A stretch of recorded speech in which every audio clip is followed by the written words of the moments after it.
Bom, depois daquela nossa conversa, né, com o texto do Fábio Leite sobre os conceitos civilizatórios em sociedade negro-africanas, vamos dar uma passeada aqui num panorama das literaturas africanas feitas pela Nazaré Soares Fonseca e Terezinha Moreira, né, para darmos uma revoada, vamos dizer assim, nos autores e nos países, né, que falam língua portuguesa no continente africano.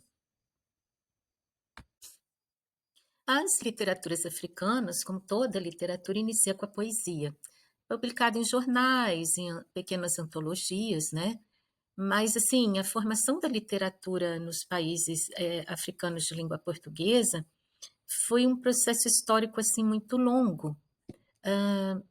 Basta ver que a tomada de consciência dos autores se deu ao longo dos anos de 1940 e 1950. Se nós compararmos aqui com o Brasil, vamos pegar ali a Inconfidência Mineira, né, como um elemento forte, aqui foi uma tomada de consciência anterior a essa, né? Mas, enfim, essa tomada de consciência se dá com a publicação de poemas em jornais, em certos artigos, né? Por que isso? O colonizador ele tende a inferiorizar a cultura local e colocar a cultura dele como superior, né? Então, num continente em que a escrita não fazia parte do processo cultural e social daquele povo, foi muito difícil, né? E aí os autores viveram uma dualidade, uma sociedade colonial e uma sociedade africana, né? Uma sociedade colonial que se dizia superior por ter escrito um governo organizado, entre aspas, né? Uma religião, enquanto a sociedade africana ela era totalmente inferiorizada, tá? Mas a escrita literária ela vai trazer essa tensão. Onde isso vai acontecer? Falar do cotidiano africano com uma língua europeia, a língua portuguesa, né? A língua do colonizador, do opressor. Vai ser a língua que ele vai usar para se expressar. Tem aqui dois olhares sobre a formação dessa literatura, com dois teóricos, Manuel Ferreira e Patrick Chabal. O Manuel Ferreira ele vai elencar 4 momentos dessa formação da literatura. O Patrick Chabal também vai colocar 4 momentos, mas são olhares muito diferentes, né? Primeiro que o Manuel Ferreira vai falar da escrita e o Patrick Chabal vai destacar o relacionamento do escritor com a realidade. Então, o primeiro momento do Manuel Ferreira, ele vai chamar de alienação cultural, ou seja, a visão de que o colonizador é superior ao colonizado. O Patrick Chabal vai trazer a voga aqui a imitação do modelo europeu, que é uma assimilação, né? Que é imitar o outro. Segundo momento do Manuel Ferreira é a manifestação de percepção da realidade. Aí vem o ser negro, o indigenismo, né? Tomar consciência de que há uma diferença, que não somos todos iguais. Já o Chabal vai chamar de resistência, que ele vai pontuar aqui a defesa da cultura, o rompimento com o modelo europeu e a conscientização do valor do homem negro. O Manuel Ferreira vai tratar desse mesmo assunto só no terceiro momento, que ele vai chamar de consciência de colonizado. Aí ele vai pontuar literatura enraizada no meio sociocultural, desalienação e discurso de revolta, né? Agora, o Manuel Ferreira vai trazer a fase histórica da independência, que ele vai chamar de reconstituição da individualidade, produção de texto de liberdade, período de criatividade, temas como mestiço, identificação, orgulhos e conquistas, né? O Patrick Chabal, ele já no terceiro momento aqui, ele já vai falar do período pós-independência, que é a afirmação do escritor como tal. E o quarto momento que ele traz é a atualidade, a consolidação. Esse esforço dessa literatura africana entrar no corpus da literatura universal. Então, assim, em alguns pontos eles se aproximam, mas em outros pontos o que é importante para Manuel Ferreira já não é tão importante, né, para o Chabal. Mas é interessante observar esses dois olhares, né, para a gente ter uma noção de como é esse pensamento teórico desses autores. Aconselho vocês a procurarem o artigo completo, né? Eu estou pegando aqui a minha leitura, assim como eu fiz, é lá com o texto do Fábio Leite, né? Então é importante ler todo ele para você poder também puxar aqueles elementos que são importantes. Cada um lê e cada um encontra pontos, né, que acha que são destaques no texto. Isso é muito pessoal. Bom, e aí nós temos uma série de movimentos, né, nesses 5 países. Cabo Verde começa em 36 e até 60 com uma revista Claridade. Ela é uma revista que perdurou por um tempo considerável, né? Vamos aí 24 anos, não é isso? E nessa revista houve muitas publicações, né? Vários poetas e autores passaram por ela. São Tomé e Príncipe é um movimento que marca ali muito esse lugar, é a ilha de nome santo do Tenreiro, né? De 42. Já Angola, nós vamos ter 2 momentos importantes. O Vamos Descobrir Angola, que é um movimento de 1948, e a revista Mensagem, que durou apenas um ano. Em Moçambique, nós temos a revista Massarro, de 52, e Guiné-Bissau, Mantenhas, né, que é uma antologia que nós vamos ter de 77. Então, se eu tenho Cabo Verde começa em 36, eu vou ter aqui a Guiné-Bissau somente em 1977. E é bem curioso, porque a Guiné-Bissau ela teve uma importância tão grande nos movimentos de resistência, né? Inclusive na Guerra de Libertação. Mas, enfim, Mantenha-se para quem luta, de 77, né?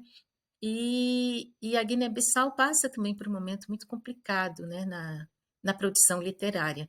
Não tão quanto São Tomé e Príncipe, né, que a Inocência Mata chama de periferia da periferia, né? Então, vamos aqui em Cabo Verde. Eu trouxe 3 autores que se destacam. A poesia de 1920 a 30. É importante lembrar que o modernismo brasileiro foi fundamental na tomada de consciência deles. E o Manuel Bandeira, em particular, né, com o Pasárgada, que criou um movimento ali em Cabo Verde, que significava ficar em Cabo Verde ou ir embora, né? Cabo Verde era assim, muito seco, muita pobreza. Então, houve um movimento importante de saídas de lá para Portugal, né?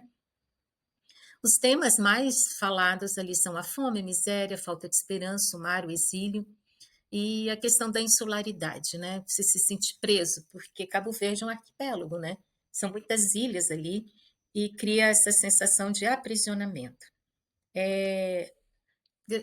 Graciliano Ramos, Raquel de Queiroz, toda aquela escrita do Nordeste foi consumida ali.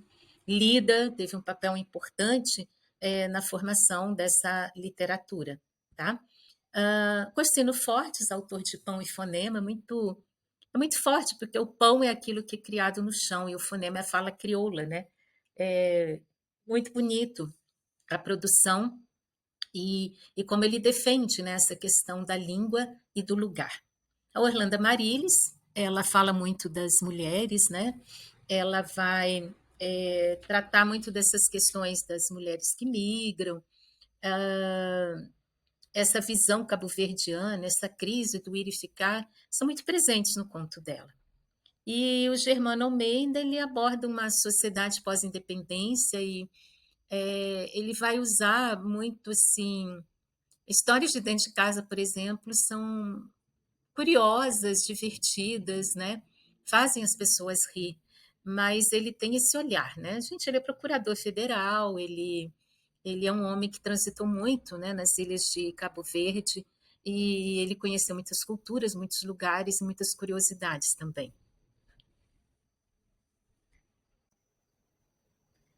São Tomé e Príncipe, temos ali o Tenreiro, que a gente já comentou, ele foi muito importante. Ele foi lido, inclusive, na Casa do Estudante do Império, em Portugal, onde foram formados os grupos de consciência nacional, inclusive as guerras civis, né? A tomada de consciência se deu muito ali nessa casa. A Dona Alda Espírito Santo com uma poesia muito combativa, uma poesia de resistência ao colonialismo.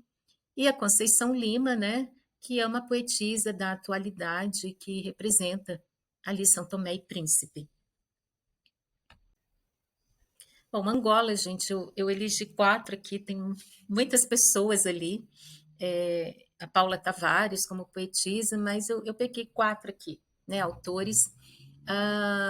Nós temos ali o início, que a gente pode chamar da literatura angolana, com Alfredo Trone, em Nhegamuturi, e Assis Júnior, Segredo da Morta. Aí depende muito de quem você for pegar, tá? Para falar sobre essa formação, porque alguns acham que não foi, o Trone, outros acham que ele foi. Então, ali nós temos uma disputa, né, de defesa de teorias sobre. Luandino Vieira, o grande nome da literatura, né, por falar do MUSEC como espaço literário, por toda a importância que ele tem, pela escrita que mescla o quimbundo, a língua portuguesa, e de uma literatura muito refinada, né? Muito inspirada por Guimarães Rosa. Pepe Tela, muito conhecido e lido também, tem um olhar muito crítico e irônico sobre a sociedade e com obras assim de fôlego, né? Se o passado não tivesse asas, é um livro assim fantástico, que eu acho que é a primeira obra que ele se volta para a Guerra Civil em Angola, que é um assunto não muito abordado. Bom Dia, que já vem para a narrativa pós-independência. Bom Dia, Camaradas, a Guerra Civil está ali, né, como pano de fundo, então ele aborda bem o assunto. E o Agualusa, né, que tem uma literatura que tira o leitor também do seu lugar de sossego. Um vendedor de passados, e outras obras, né, muito importantes. E é um escritor que está muito presente aqui no Brasil também, tanto ele quanto o Onchak. Aí em Moçambique também escolhi aqui a dedo alguns, tem muito mais, tem Lilian Montplet, tem outros autores, mas a gente não podia deixar de falar do Rui Noronha com o Godinho, né? Uma obra importante, muito menos do Orlando Mendes, né? Portagem, que essa consciência de ser moçambicano. Noemi de Souza, uma poetisa fantástica, uma representação muito forte, né? Dessa mulher da resistência moçambicana. Claro que Mia Couto mais conhecido e lido, né, de todos os autores que nós temos aqui. E a Paulina Chiziane, que primeira mulher africana a ganhar o prêmio Camões, com uma escrita muito forte, falando da mulher, do lugar dessa mulher na sociedade. Então, tem muito mais, né? A gente tem que escolher alguns. E eu peguei esses que eu considero representativos e que também está presente ali no texto, né, que eu propus aqui para nós conversarmos, para dar essa revoada, né, essa panorâmica, porque não dá para a gente aprofundar muito em cada um desses autores. E por fim, não menos importante, a Guiné-Bissau, Abdoulaye Sylla, né, que a gente pode ter como fundador da ficção, lido muitas teses também a respeito da escrita dele. Felipe Elísio também, que tira o leitor desse lugar de conforto, né? É uma leitura que tira o chão, né? Te desconforta. São dois grandes nomes que nós temos ali na Guiné-Bissau. É importante divulgar, é importante buscar ler. É difícil ter acesso a alguns livros e autores, porque as editoras brasileiras, infelizmente, ainda não se voltaram, né, para essas escritas. Mas, assim, a Companhia das Letras tem feito algumas publicações e é importante nós divulgarmos, porque são nossos irmãos, foram colonizados pelo mesmo colonizador, sofreram os mesmos problemas coloniais que nós sofremos, têm as mesmas heranças coloniais, leram muito a nossa literatura para que construíssem a deles, e eu acho que já passou do momento de nós também valorizarmos, né? Então é isso. Daí agora nas próximas publicações que eu vou fazer aqui no canal, eu vou trazer um pouco mais sobre as literaturas africanas de língua portuguesa.